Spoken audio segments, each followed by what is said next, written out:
د ترمذی شریف روایت دی. راوی د حدیث عدی ابن حاتم رضی الله عنه دی.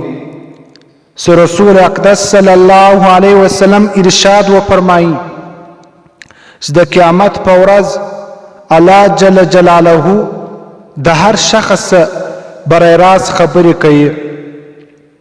په مابینځ کې به یو ترجمان او وایسته به نه وي.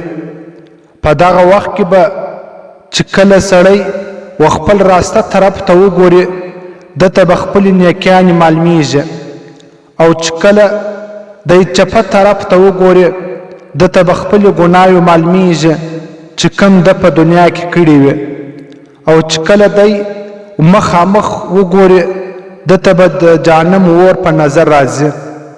په داسې سخت حالت کې به دغه کس د 500 سوالاتو جوابونه ورکوي، او هغه وخت کې به د الله په دربار کې به خپلې پښې هم نسي ښورولی، او دا سوالونه به په ډیر نهایت او په ډیره سختي سره کیږي چې کوم په حدیث شریف کې نبی علیه الصلاة والسلام په ترتیب وار سره بیان کړي دي.